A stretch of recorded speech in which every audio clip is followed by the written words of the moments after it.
Hey, muy buenas tardes to everyone. I hope everybody's doing well, blessed, and enjoying family this Sunday.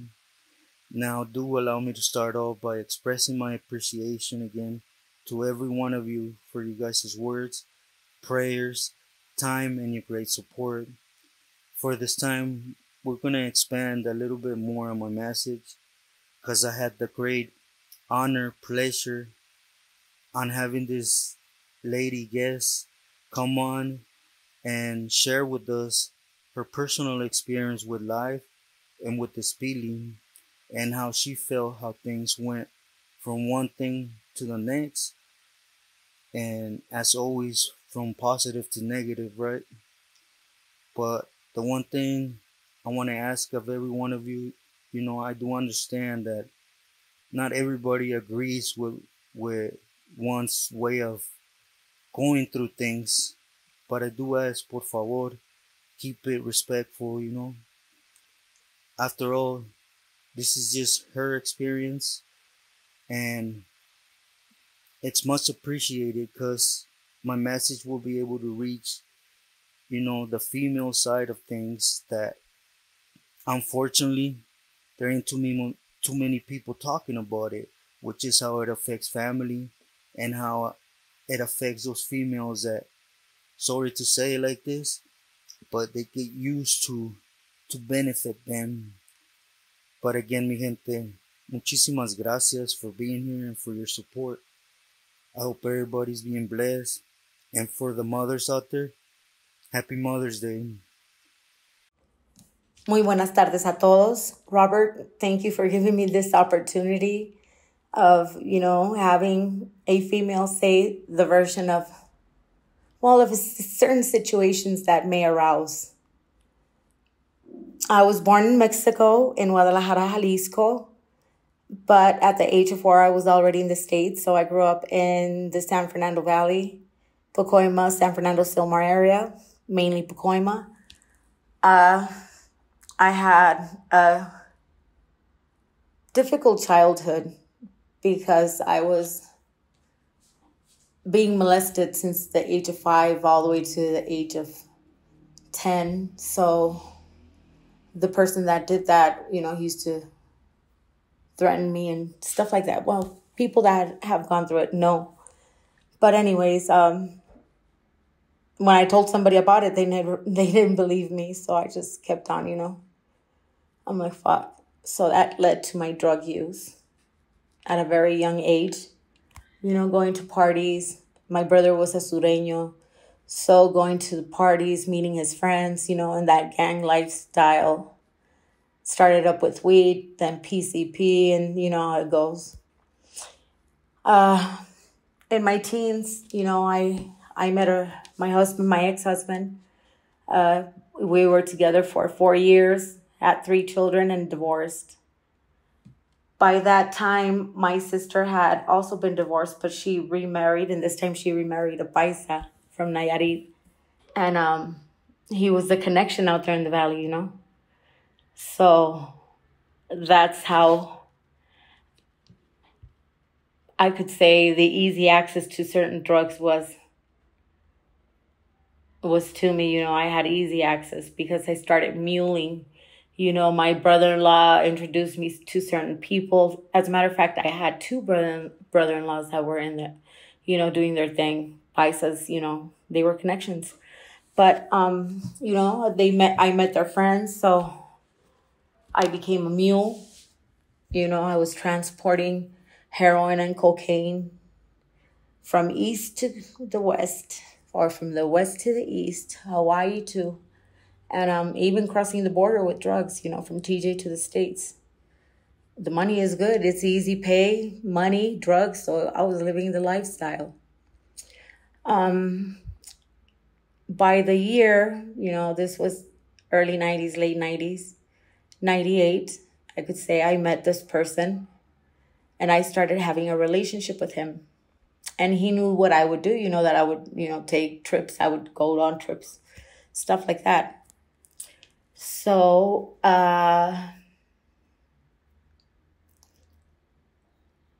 in one of these trips or whatever, Um, he had brought a friend to the apartment, I remember.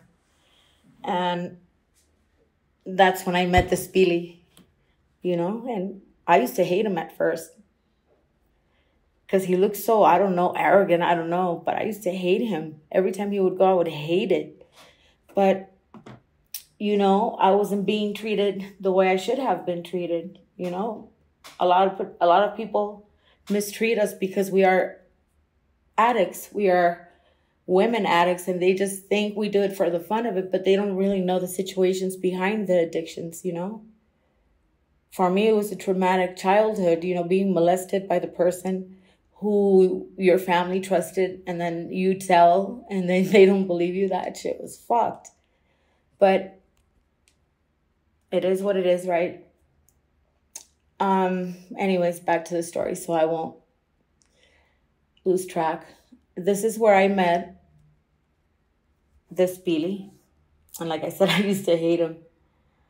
But he would go, with my so-called boyfriend at that time. And I remember they used to go out and didn't come back. And they would take all night and come back with all kinds of money and jewelry and shit like that. And I didn't know what was going on. And I didn't want to ask either.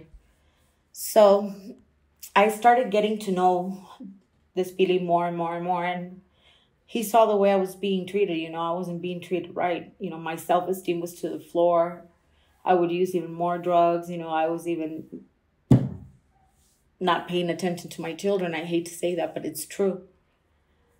And one day he pulled me aside. My boyfriend wasn't there. He was never there, as a matter of fact.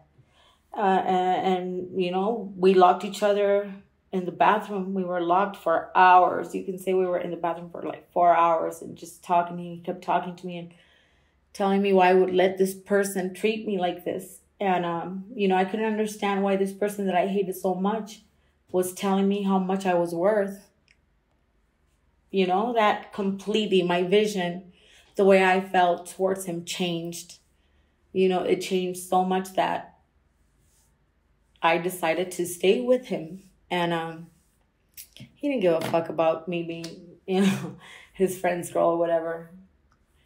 He really didn't. But, that's how it turned out. So we would see each other behind his back and stuff like that. But then, my so-called boyfriend found out. But he wasn't like even my boyfriend because he had his girl too, so on the side. So this continued, right? This seeing each other and everything. And last day we saw each other was the day that we were together. We had spent the night together. And he got arrested that morning when he dropped me off at my house. And I got arrested the same day, but at different hours. So we got arrested the same day, different times. So when I got arrested, I remember that there was like a murder that had happened, in the Pacoima area. And they asked me if I was from a certain gang or something. I'm like, no, I'm not from no certain gang. So I just said no. So they said we had a murder and we want to know if you know these people, suspects or whatever. I forgot. And they showed me this book with all kinds of gang members from Pacoima. And when they were showing me that book, I seen his face. And they told me, these are the people that got arrested this morning. Na, na, na, na. And that's how I knew he got arrested, because I seen the mugshot. So anyways, I did, a complete year in the county for that because I was on parole. So during the county stays, we kept writing to each other, et cetera, et cetera. I got out. I was on parole. This was by mid-99. And before 99, in December of 98, that's when he arrived to Susanville. So we had communication when I was in county and he was in Susanville. I got out. I started doing good. I got a job, my kids, everything. I was doing really good. Discharged my number. I was sending him whatever I could. I was helping him. I was taking care of him, the way I could. And I remember that he started asking me if there was a way that I could do put in line a three-way. Because, he wanted to help his homeboys. I don't know, some stupid, I don't remember well, but I know it was a stupid thing. And I did it. I put a phone in my room and I had three-way so he could do his things, whatever. Then he told me to get a PO box because he was gonna help me out. He wanted to help me out, you know. So he's like, I'm just gonna tell you what to do, and you're gonna get, you know, you're gonna be taken care of. So I did I got the line, you know, set up for the three-way. I got the PO box. I got off parole. I got accepted to go visit him because I was gonna go see him over there in Susanville. So by this was already, you know, early 2000s, because mid 2000, that's when I discharged my number. So, you know, things were going good. I was doing the things he wanted me to do, everything. And in 2002, late 2001, early 2002, he just stopped calling all of a sudden, you know. I didn't know why. I figured he must be in the hole, but I just didn't know why. And you know, I was doing certain things. I keep going back to those things because I just don't believe, you know, they would put people who they say they love to do these things when they know they could get hurt, you know, doing these things for them. But they don't care. They don't give a fuck. Only thing they give a fuck about is money. So, I spoke to him about a year ago, and we hadn't spoken in so long, you know, because we kind of split up in bad terms. And first thing he said, you know, if I could hook him up with, you know, somebody that can, well, you guys know what I mean, con chingadera. So, you know, basically, I guess that's how he took it, you know. I'm the pipeline to certain things. But, you know, if there are young ladies out there listening to me, you know, I know you guys like that lifestyle. I know it could be very interesting, you know. I liked it too. I remember I used to tell my family, you know, if they're not cholos, I don't want to date them. That's what I used to tell them, you know. I didn't like biceps. I didn't. I wanted a bald guy. Well, that's what I liked. Shit. I ain't gonna lie to kick it. Anyways, but, you know, things happen for a reason. And I'm here for a reason. I gave up my right as a permanent resident. You know, I didn't want to go through that fucking bullshit of being fucking federal, fighting my case just to stay in the States when I had just gotten out because I did, you know, get another fucking number, a state number. So it was kind of difficult. But they only care about themselves, you know, how to benefit them, how to benefit themselves. They don't care who gets hurt on the way while trying to help them. They don't care. They may care for a minute, then it's going to go away. You know, but I know he's not the same person that as he was when I was with him. I know he changed. I could tell he changed. The words, I don't know. There are things that you can tell, you know, that it's not the same person.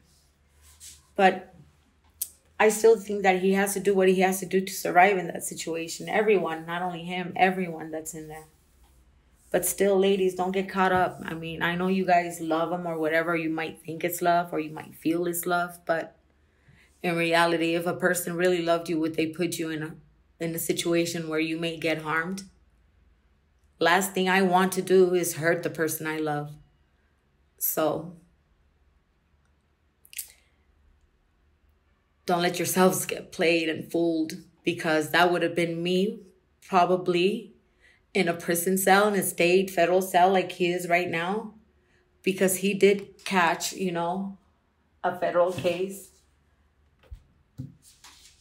You know, he was under Weddle Sherm's wings, and Weddle Sherm, you know what happened to him. So You know, that could have been me too, you know, getting indicted for that case because that was the time that I was helping him out. So all those people that got caught up in that situation with Widow Sherm. So I'm glad that things happened the way they did. I'm glad I'm here where I am. I'm not glad that he's there where he is because I know he suffers every day. I'm not. But it is what it is again. Anyways, like Robert says, guys, you know, stay true to yourselves because ain't nobody going to be true to you.